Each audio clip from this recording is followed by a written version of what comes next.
Hello and welcome to Crimewatch, where you can help cut crime. These are all detectives behind me and they're waiting for your call. Here's the number. We'll give you local numbers for the police throughout the country, so have a pencil handy. Remember, everything you see is fact. When we show you reconstructions, the detail is meticulous in the hope you just might spot a clue. We take you to the actual scene of the crimes and wherever possible, the people you see are the real witnesses. Now, if you think it's unlikely that you personally can help, well, experience tells us otherwise. Our first 4 programmes have led directly to a number of arrests, and police are still working their way through dozens of new clues. Remember our reconstruction of the killing of the solicitor, Janice Weston, in a lay-by on the A1 last year? Over 150 people called with information, including a man who says he thinks he changed the wheel of Janice Weston's car at the lay-by on the A1 where she died. Police have asked us to appeal to him to call again in confidence. Here's the Crimewatch number, 01 811 8055, or ring the incident room, that's Peterborough 63232, 0733, the code for Peterborough 63232. Remember this man? He's raided 3 building societies in Leeds and Sheffield. There were 40 calls from last month's Crimewatch, but the man is still on the loose and apparently still at it.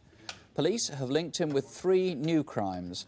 4 weeks ago, at noon, he terrorised building society staff at Denton, near Manchester.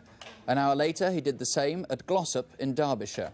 And 2 weeks later, he was at Salford. Here he is again. This is still the best picture we have. If you know him, please do ring us. He may fire that gun one day, unless he's caught.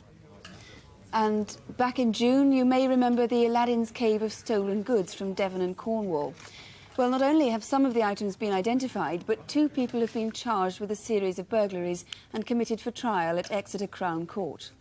There's another treasure trove of stolen goods for you to see tonight. We start tonight with one of the most elaborate of crimes. It must have involved months of research and setting up, but it was over in about 3 minutes. The crooks are clearly dangerous, but they've profited to the tune of £500,000. We can show you exactly how it was done, because steps have now been taken to stop it happening again. Now, watch closely. If you can help solve this one, you could make yourself a fortune. There's a reward of almost £50,000. The story begins in Chelmsford in Essex.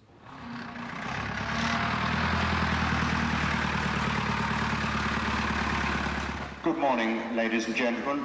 Welcome to our combined plant and commercial auction here on October the 1st. The story begins on the first day of last month in Essex, at one of the busiest car and lorry auctions in the south of England. It was here that someone made what should have been a discreet transaction, but it didn't go unnoticed. 7.9 bid at 7. 7.25 against 7.50. 7.75 at 7.75 for the first. Second, third at 7.75. Can you sign with the young lady, please? The man who bought that yellow lorry stood out at the auction. He had black, greased-back hair, he spoke with a West Midlands accent, and he wore a tie. Somehow he seemed too smartly dressed for the occasion. He was probably with 2 other men. The lorry they'd bought had nearly 200 miles to cover before it reached its final destination.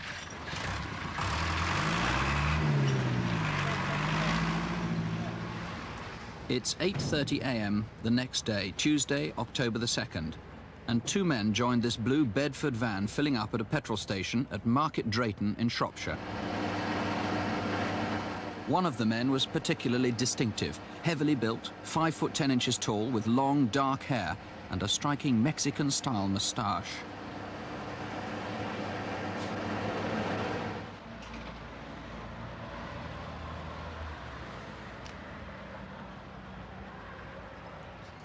One witness also remembers the driver of the blue van.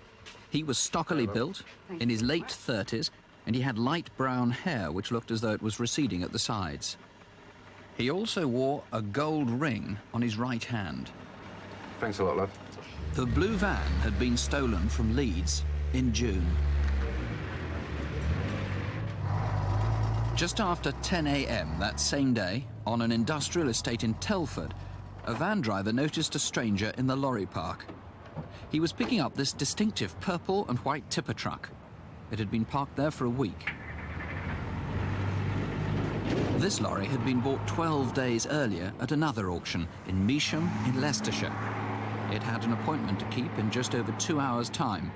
and it set off into the heart of Shropshire along the A442 Whitchurch Road.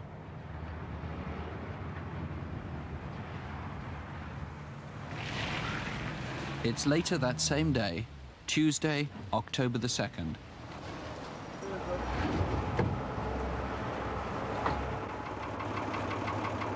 It was lunchtime when this Group 4 armoured security van left the Shropshire town of Wem, travelling east to make another delivery.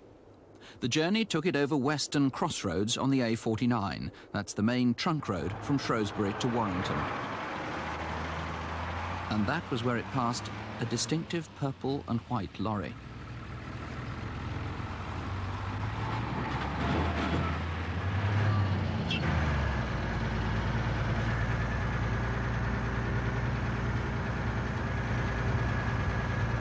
What's he up to? He ain't gonna stop. Get him back! Get him back! There's another one behind us.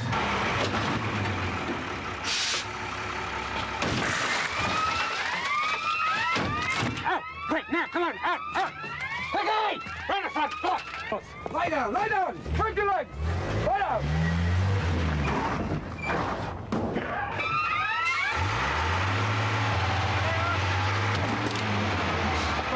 One more! Go off!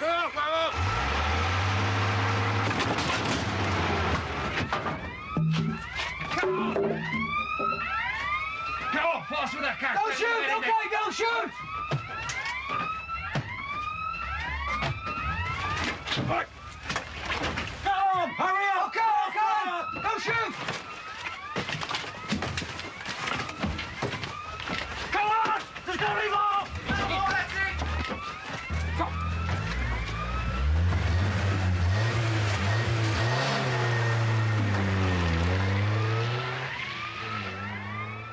In those few terrifying minutes, they disappeared with £454,000 in virtually untraceable banknotes.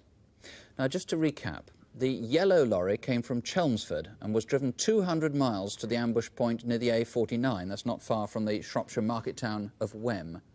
The next day, Tuesday, October the 2nd, the gang closed in. At Market Drayton, the blue getaway van was seen filling up. And at Telford, the distinctive purple lorry was driven away. At 12:15 that day, the Group 4 van set off from Wem, crossed the A49, and this is where it finished up. Detective Superintendent Barry Main, let me make the point first of all. We obviously consulted you and Group 4 in some detail before showing that this sort of crime would now be hard to replicate. Certain steps have been taken to avoid a recurrence, yes. Right, now, the lorries are obviously the best clues you have to go on. What information do you need? Well, the yellow lorry, we believe, was driven up from the auction in Chelmsford into Shropshire on the 1st of October. It had a mechanical fault. It was losing oil and water, so it was necessary to stop fairly frequently. So it was dropping oil and would have called in at stations? Yes, somebody must have seen that vehicle. OK, fine. And the blue getaway van, that had been stolen in Leeds? That was stolen in Leeds on the 26th of June, and it must have been stored between that time and the 2nd of October. So where was it? Right. Now, what about the men? We've got some not bad descriptions. We've got the man who was at Chelmsford in the auction. Now, we've got a fairly good description. That's the video fit you've got of him there. Yes, now he's described as in his 30s. He's 5'6", he's clean-shaven, and as you see, his hair is greased and combed back. Now, we've done a video fit here. He was described as having a sallow complexion. What was meant by that? Witnesses describe him as looking ill. As ill, right. Yes. Now, that slicked back hair, obviously, if you were going to disguise yourself, maybe one of the first things you do is cream back your hair. Well, I'd have difficulty doing that, but yes, it's possibly a disguise. OK. Now, the other guy, he was with this extraordinary moustache. Again, that presumably could have been a false moustache. That's possible, yes. Again, with the video fit, we can take that off. This guy's stockily built, and that's the best description we've got of him. That's what he'd look like without the moustache. Yes. The reward, it's enormous. Yes, it is, up to £45,000 for any information concerning the robbery. Tax-free, I presume? I presume so, yes. Now, if people are frightened about ringing in, can they ring anonymously? Can they ring in confidence? Yes, we'd like to hear from anyone who has information. Of course, if they want the reward, then we will require some detail. Obviously, you're going to have an address and a name for them if they want to get something of the reward. The number to call, if you can help, here it is, 01811 8055. If you prefer, you can call the incident room at Wem Police Station. That's Wem 34100, 0939 34100. And now tonight's Aladdin's Cave. We have a treasure trove here of property that's been recovered by police, and maybe something belongs to you. This month's collection has come from Gloucestershire's police, and together with some silver from Hertfordshire. But since police believe all of it to be stolen property, it could have come from anywhere in Britain. We'll show you as many of the items as we can, and here's John Bly of the Antiques Roadshow to pick out some of the more unusual ones. Well, once again, we've got an extraordinary mixture of objects. Here, for example, look at these lovely little pen knives, all collected with great love and care, each one separate and different. You know, somebody's bound to miss that little collection. They're also probably going to miss this collection of mugs. Very popular, coronation and jubilee mugs. Again, they'd leave quite a space on someone's shelf. Now, as usual, we've got a large representation from the East. From Japan, we've got two very fine coffee services. This one, particularly wonderful quality from Satsuma. Over here, we've got also from Japan two figures of Butai, the god of happiness. This one's been made into a lamp, but he still looks fairly cheerful about it. And from China, from Canton to be precise, we've got a tea service. Now, Canton, although it means the place of origin, it also describes the type of decoration. This gold, multicoloured enamel on top, interspersed with very busy panels. An important little service from about 1890, from China up to the Mediterranean, and our only piece of furniture this time. But it's distinctive. It's a Savonarola, and it's walnut, and it's inlaid with ivory. So that really ought to stand out in someone's collection. But what I really want to talk to you about is this group of cloisonné ware. Now, cloisonné is quite valuable. It's a late development in decoration. Cloison is the name of the little wire that intersperses the colour, the decoration itself. Sounds like a French breakfast, but it's not. Cloisonné is the type of ware it is. Now, this is quite valuable today. It would date from about 1890. And if perfect, that vase would be, oh gosh, between 500 and 600 pounds. But it's not. It's damaged just on the shoulder. Perhaps that man might jog someone's memory. Now to some silver. We've got here a pair of fish servers in a case. But I wonder how many people know what those are. Well, those actually are a pair of Victorian asparagus servers. They're no means rare, but they're not common either. Now, from my own home county of Hertfordshire, I've been asked to just show you this collection of silver and plate. This lot is worth over £10,000. But what I really want to talk about is this wine ewer. This typical piece of fine quality 1860 silverware, made in 1859, in fact, by George Angel, was made for Dr. Morris Day from Worcester, and it bears the inscription on it to that effect. So it's unique, and let's hope it'll jog someone's memory. Remember, all of these things have been stolen from anywhere, so if you recognise something, call us on Crimewatch UK. The number to call if you do recognise anything, 01 811 8055, 811 8055. 3 weeks ago, near Bristol, a body was discovered. The victim was a woman, a mother of two, and she'd been missing from home since early June. Shelly Morgan was an American by birth, but had married and lived here in Britain for 12 years. She and the children had only recently moved to Bedminster, a suburb of Bristol. Her husband planned to join them when he'd finished renovating their family home in Wales in order to sell it. Shelley was an artist, and things had been going very well for her. She'd had a commission from an art dealer to paint these views of Bristol, and she had one left to finish, a view of the Clifton Suspension Bridge. Our reconstruction begins at Shelley's home on the day that she went missing, the morning of Monday, the 11th of June.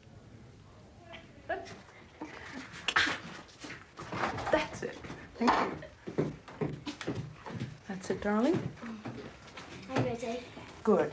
I'm nearly ready. I'm just going to do a bit of packing.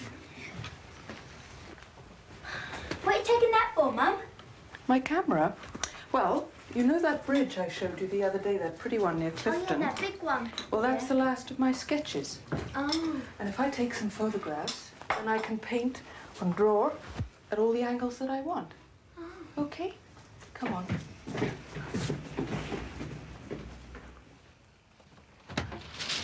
Oh, good morning. Good morning. Come on, darling.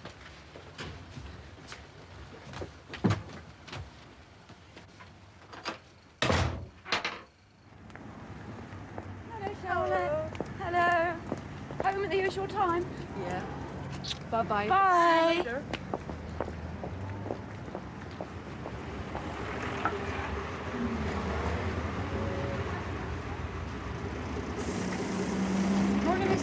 Good morning, Mrs. Newcomb.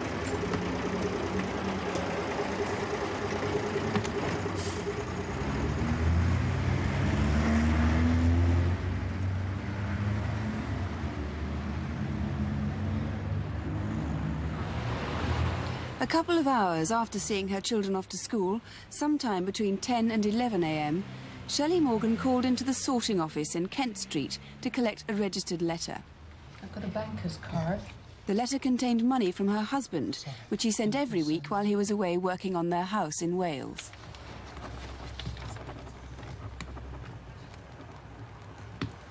Here you go. Thank you. Bye. Bye. Where Shelley went next has not been fully established. However, a witness travelling on this bus thinks she saw someone closely resembling Shelley get on at about 10 that morning. She remembered the woman because of her long fair hair and her distinctive red glasses.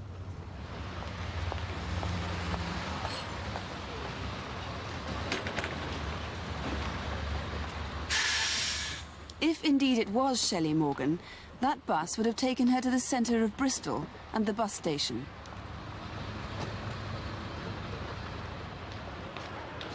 Police would like to hear from anyone who may have spotted Shelley after 11 o'clock that morning.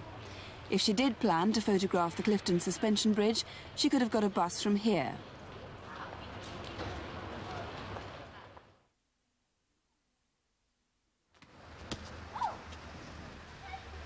When the children came home from school, their mother wasn't there. The house was locked and empty. Finally, a neighbour took them into her house to wait for her. As time went on, it became increasingly clear that something was very wrong. At 7:30 p.m. that Monday, the 11th of June, Shelley Morgan was officially registered as a missing person. Months went by, birthdays passed, and still no word from Shelley. Fears were becoming expectations. Then on Monday, the 24th of September, police headquarters in Bristol received this dramatic phone call. I got some very important information about the missing woman from Windmill Hill. Unfortunately, this is going to turn out to be a murder inquiry. The body is in a Waltree grave. I'm not certain whereabouts too. It's in Hannam River, between the bottom of Conham Hill and the old Road.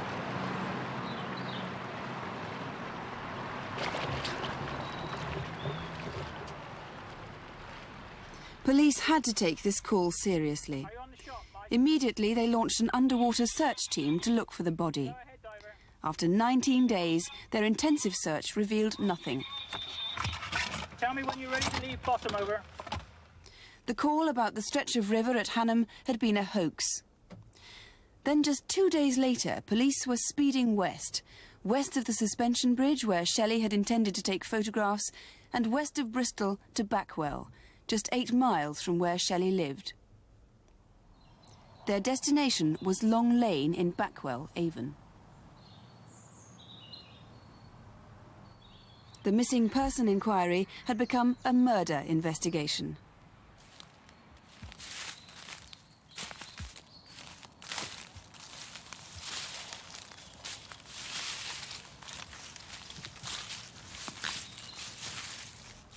On Sunday, the 14th of October, 3 small children found a badly decomposed body. It was Shelley Morgan. Missing from the scene were her clothing, glasses and bag containing her camera, sketchbooks and the registered letter from her husband. The body was found not in a watery grave, but at Watercatch Farm.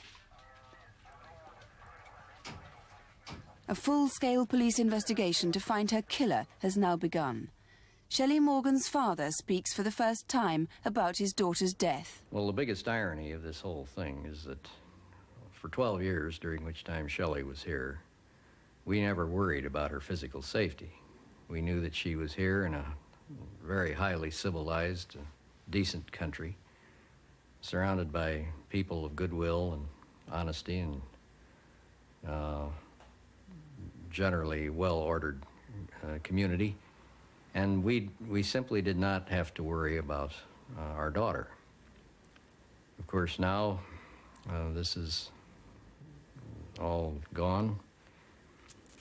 She's, we can't bring her back, but we can, I think, consider those who are still here.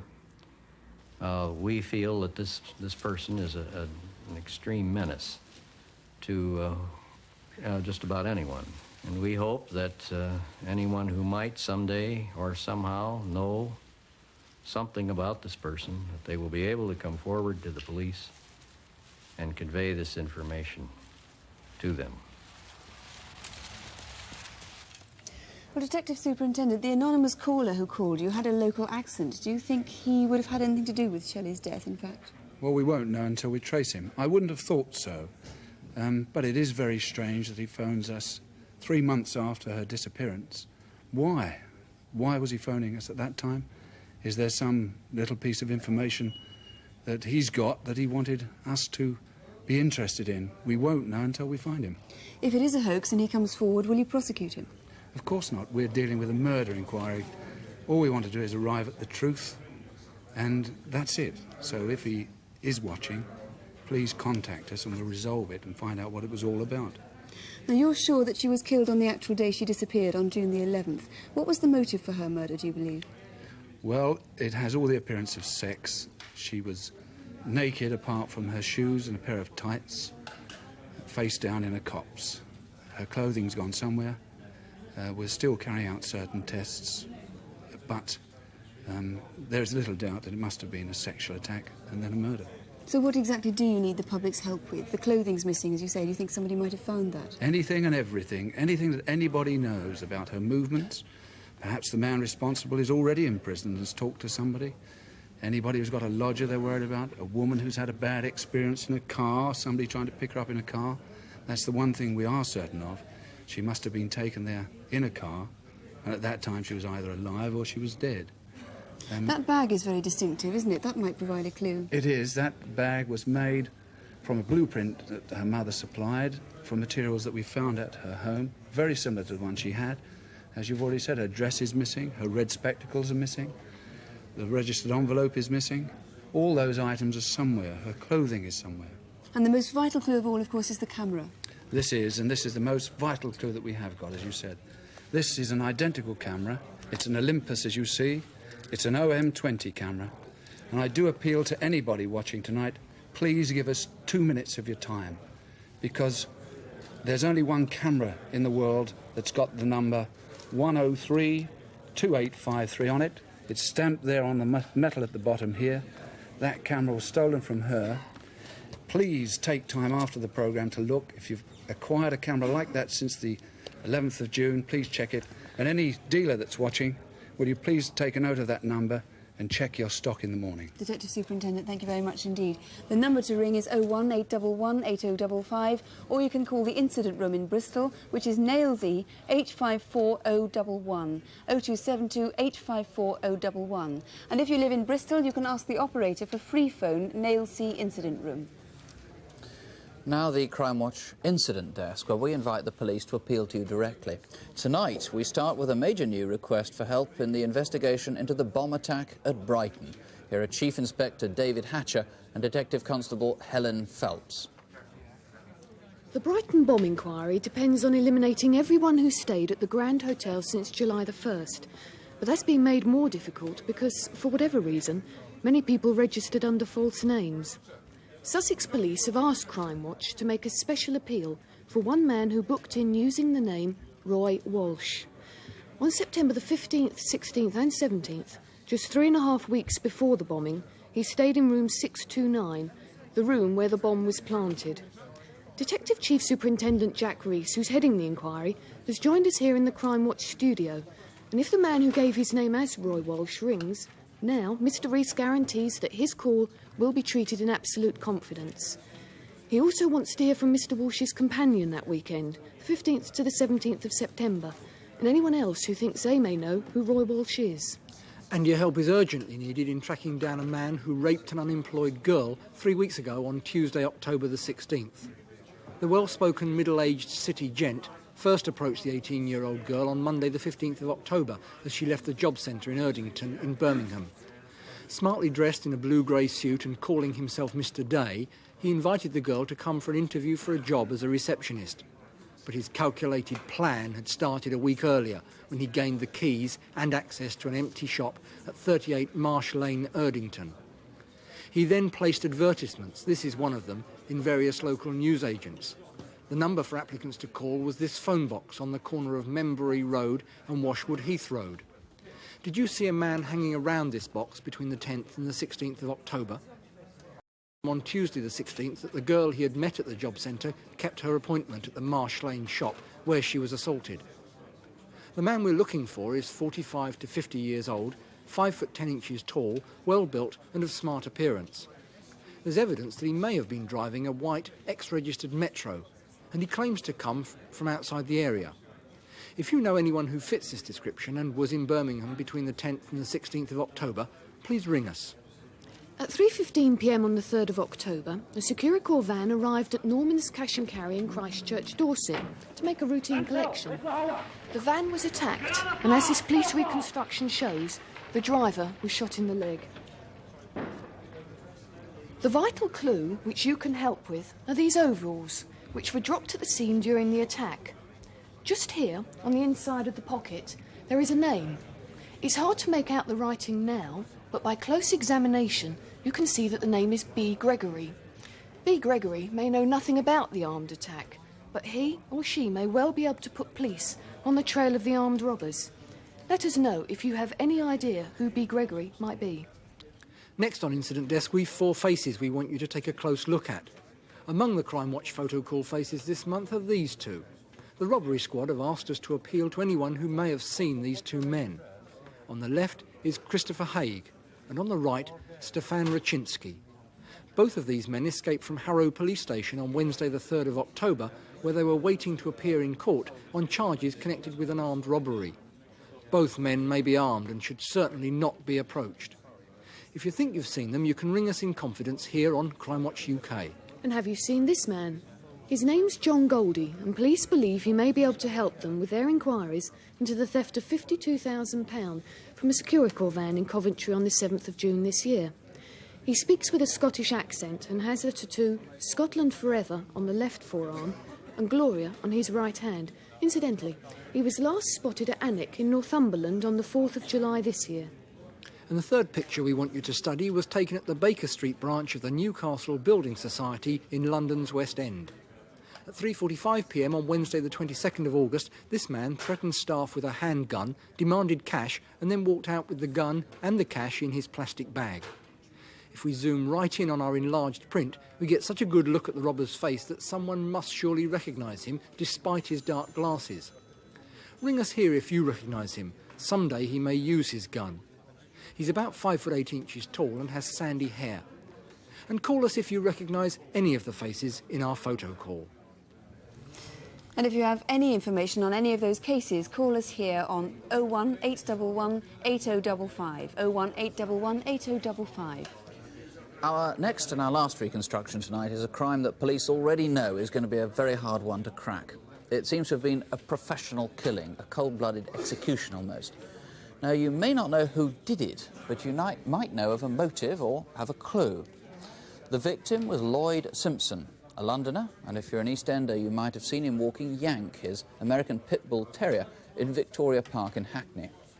It's Guy Fawkes night a year ago. Lloyd was watching television.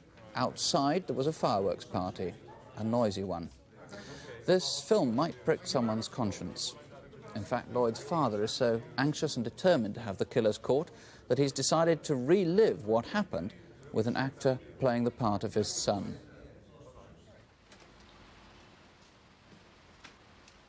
Lloyd, can you get them sacks for me?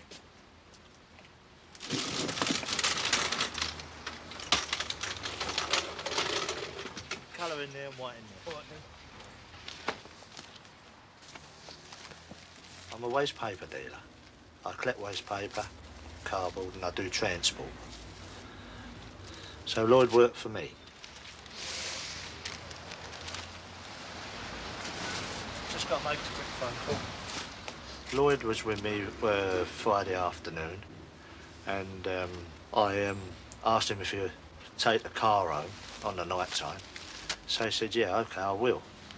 So long, Dad. See you later. See you later.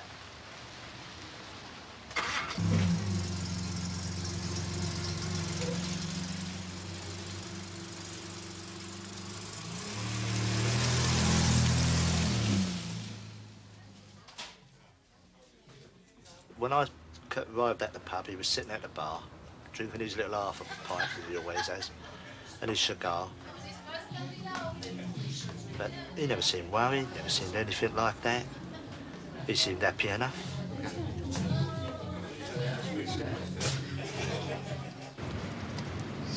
On the Saturday, what he done, he brought the car back, then he's locked the car up, and then he's took the dog and gone his usual way. That's gone over the flyover, right, into Victoria Park, and gone down towards home. Oh, easy. Easy, boy, easy. Long way to go yet, mate. Come on. Yank. Come on. Yank, back foot. Come on.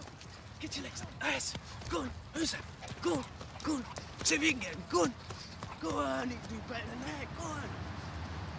That will do.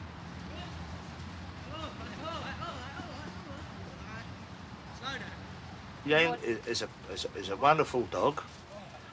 He's an American Pit Bull Terrier. They're a nice, friendly dog, providing you keep them away from other dogs. They seem to want to fight other dogs.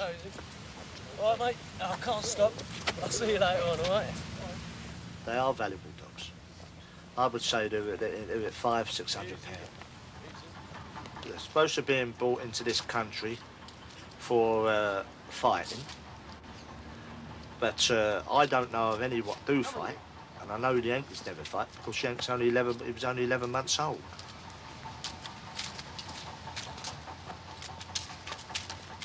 Now, as he goes down the canal, this is where he's met Chrissy Roberts before he's gone home. And that's all I can tell you about that part of it. All right, mate? Yeah, how you going? Hello, Chris. All right, Yank? He's doing all right. Yeah, he looks good. Like new harness? Yeah, lovely. Where'd you get that? Well, I bought it today, just down the road. Yeah? Yeah. Handsome. I'll tell you what, I've got his old one indoors, you can have that if you want. Yeah? Yeah. I'll tell you what, I'll drop it off a bit later on. Lovely. All right, now, where you been? I just dropped the motor off down the old man's. Yeah? Yeah. As it goes, I better get him home, get him some dinner, like. Yeah, he looks all right? hungry. I'll see you later, all right? Good luck, mate. Chrissy was the last one to see him alive. That was about 1:30. Then he went home. Whether he went straight home, that I wouldn't know. Come on, you. Up. Come on, Joe. Give it time. Give it time, boy.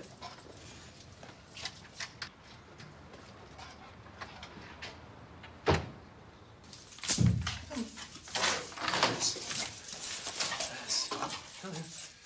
You enjoyed that, didn't you? Huh? You enjoyed that little monkey, didn't you? Yeah, that's a good boy. Good boy. Yeah. Come on, little cookie. Come on. Yeah.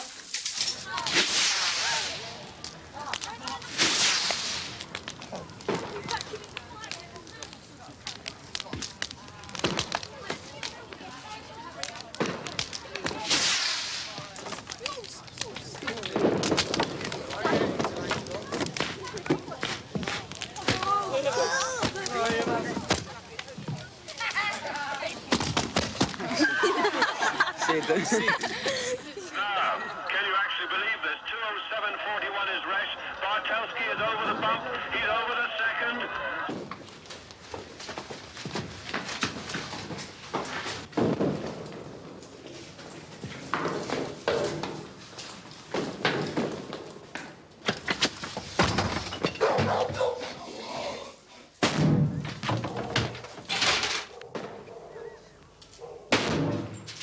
Blessed flowers. We can roll you over. Go on. get it? The rumble tombs, you've seen them on telly. A sort of Ida of West London. Dressing that is all amiss. Don't put off the devotees of a sport.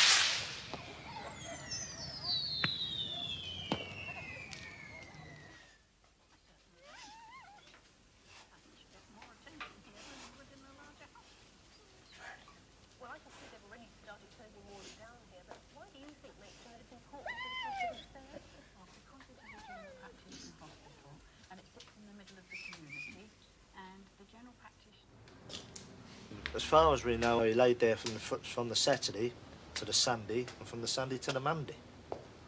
Because it wasn't until I went in the flat and I found him.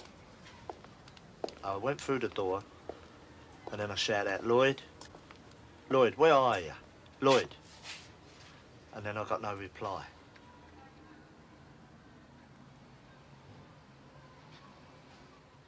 You know, when you think that the walls are so thin, and our people don't hear anything with like a shotgun going off, it's hard to believe that no one couldn't hear anything. I can't accept that no one don't know about it, because someone out there must know about this, and I know if someone do know, but they're as bad as them who killed him. Bill Peters, why was he killed? What was the motive? If I knew why Lloyd Simpson was killed, I'm convinced I would be very close to finding those responsible.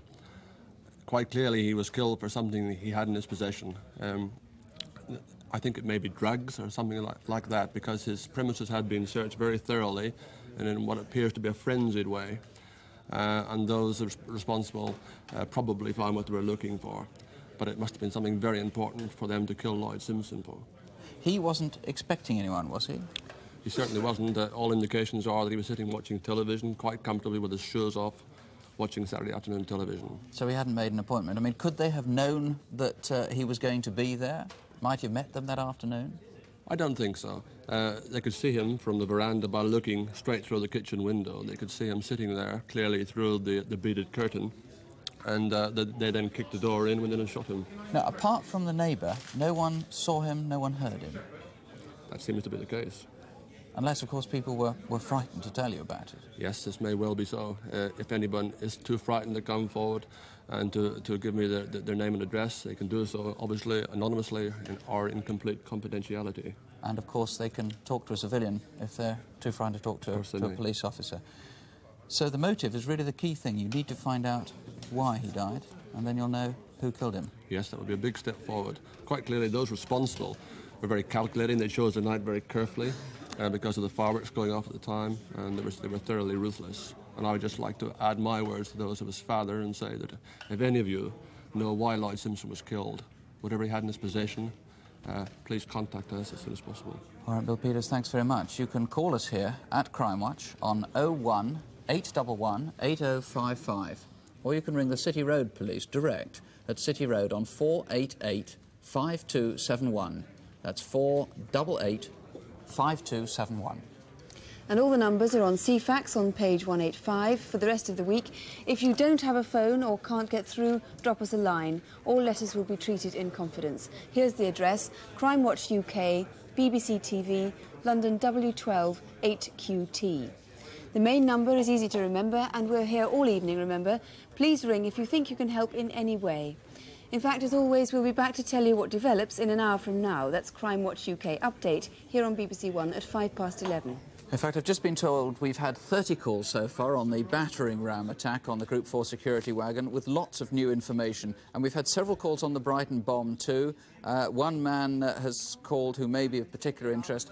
We're still looking for Mr. Roy Walsh, or whoever it was who booked into the hotel under that name. And if you did so, please do call us, 01811 8055. We'll be back with more update, as Sue was saying, at 11:05, if you can't stay up till then.